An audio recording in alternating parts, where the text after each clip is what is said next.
मैं आपके बीच में कुछ बेचने नहीं आया हूं। मैं सिर्फ आपको ये कहने आया हूं, मुझे गुजराती नहीं आती है, मैंने गुजराती नहीं आवड़ते, तो इतनी समझ में आती है कि ये कह रहा था कि मेरा कमर खराब है, तो पैर खराब है, तो मुझे बैठकर बोलने की इजाजत दीजिए। देख भाई, पैर खराब है तो चलेगा, ईमान खराब नहीं होना चाहिए। अब आप लोग बस बता दीजिए, मुझे नहीं कहना है, इस इंसान का ईमान खराब है क्या? थोड़ा धीरे बोल रहे हैं, कुछ डाउट है क्या? ईमान खराब है क्या? तो हमारे पास एक ऐसी आवाज है जो सिर्फ गुजरात में ही नहीं, पूरे देश में अन्याय के खिलाफ लड़ने के लिए मशहूर है। और इसीलिए ना, रात को आसाम से पुलिस आई। सिर्फ गुजरात की पुलिस आई लव यू नहीं बोलती है, आसाम की पुलिस भी आजकल इसको इलू इलू बोल रही है। आदरणीय प्रधानमंत्री जी की कृपा रही, जय शाह के पप्पा का मोहब्बत अगर इसी तरह से हम लोगों को मिलता रहा तो आसाम क्या 7 मुल्कों की पुलिस ढूंढेगी भाई साहब। क्या है ना कि 2 तरह के लोग हैं। एक वो लोग हैं जिनका ईमान बिकाऊ है, एक वो लोग हैं कि कोई ऐसा नोट छपा ही नहीं है कि हमारा ईमान खरीद ले। और आपने अभी देखा होगा कि जब पत्रकार नहीं खरीद पाते हैं ना, तो चैनल ही खरीद लेते हैं। ठीक है, कहते हैं कि दौर होता है हर चीज का। जब यहां पे माउंटबेटन आया था ना, तो उसको नहीं लगता था कि ब्रिटिश राज कभी समाप्त होगा। जब लॉर्ड कर्जन आया था, तमाम जब अंग्रेज के अफसर आए थे, घोड़े पे चलते थे ना, तो उनको अंदाजा नहीं था कि नंगे पांव चलने वाले लोग, खाली बदन अपने खेतों में खून पसीना बहाने वाले लोग किसी दिन उससे डरना बंद कर देंगे और उनके टैंक के सामने खड़ा होकर के कहेंगे, अंग्रेजों भारत छोड़ो, हमको स्वराज चाहिए। होता है, लगता है, जब आपको सत्ता मिल जाती है ना, तो अहंकार हो जाना स्वाभाविक है। और सत्ता का अहंकार देखिए कि चुनाव अभी हुआ भी नहीं है, अभी एक ही फेज का चुनाव हुआ है, दूसरे फेज का चुनाव 5 तारीख को होगा, लेकिन टीवी स्टूडियो में सरकार बन गई है।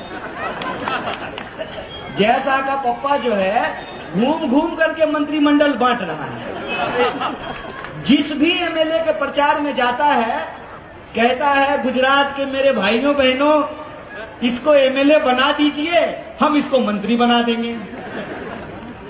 अरे पहले सरकार तो बना लो भाई, फिर न मंत्री बनाओगे। इसको कहते हैं सत्ता का घमंड, क्योंकि उनको ये लगता है कि इंसान अपनी सारी समस्याओं को भूल जाएगा।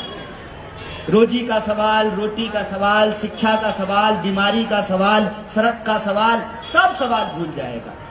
अगर इंसान को उसकी भावना भड़का करके, उसके मन में नफरत पैदा करके, उसके मन में डर पैदा करके अगर इंसान को आपस में लड़ा दिया जाए, तो लोग रोजी रोटी का सवाल भूल जाएंगे।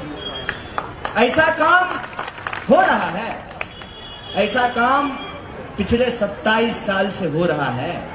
इसीलिए तो चुनाव 2022 में हो रहा है और गाना 2002 का बजा रहा है। इसीलिए हो रहा है ना, उनको लगता है, क्योंकि 2 तरह के लोग इस देश में हमेशा रहे हैं। एक वो जो सत्ता के सामने सच के लिए आंख में आंख डाल करके सवाल करते हैं और घुटना टिका करके अड़ करके खड़ा हो जाते हैं, चाहे उनके ऊपर टैंक चला दिया जाए, घोड़े दौड़ा दिए जाएं, हाथियों से उनका सर कुचल दिया जाए। और आजकल तो हम लोग साइंटिफिक टेक्नोलॉजिकल रेवोल्यूशन में जीते हैं ना, तो आजकल नकली वीडियो बना करके लोगों को जेलों में ठूस दिया जाता है।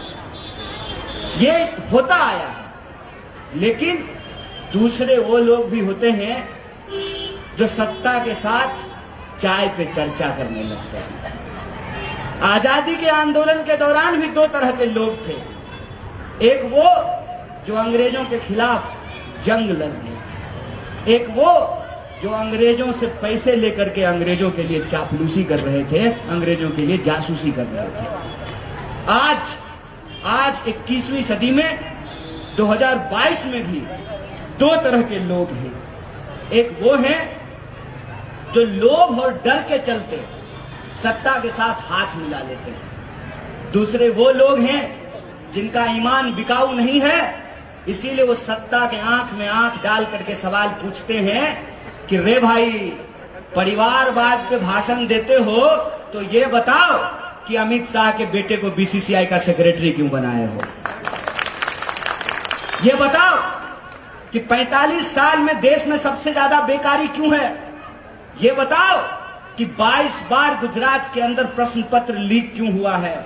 ये बताओ कि जब देश में महामारी फैली हुई थी तो अहमदाबाद के सिविल अस्पताल में लोगों को ऑक्सीजन सिलेंडर क्यों नहीं मिल रहा था?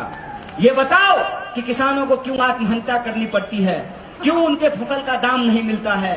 ये बताओ कि नोटबंदी करने के बाद आपने वादा किया था कि भ्रष्टाचार रुक जाएगा, भ्रष्टाचारियों को पकड़ा जाएगा, सरकार जब आएगी तो काला धन आएगा, सबके खाते में 15 लाख पहुंचाया जाएगा। कितने लोगों के खाते में 15 लाख पहुंचाए? भाजपा का लोग आपसे वोट मांगने के लिए आए तो उसको बुलाइए, आ जाओ बैठो, थोड़ा हम भी चाय पे चर्चा कर लेते हैं। उसको कहिए कि हमारे खाते में 15 लाख रुपया नहीं आया है, तुम्हारे खाते में अगर 15 लाख आया है तो हम तुमको वोट देने के लिए तैयार हैं। खाओ मां का कसम और बताओ कि 15 लाख आया है कि नहीं आया। पूछिए कि क्यों महंगाई बढ़ रही है। एक मैडम है स्मृति ईरानी, मैं चाहता हूं कि बुरा दिन फिर से आ जाए, 400 रुपए में सिलेंडर मिलने लगे और सिलेंडर लेकर के स्मृति ईरानी अहमदाबाद की सड़कों पे प्रदर्शन करना शुरू कर दें।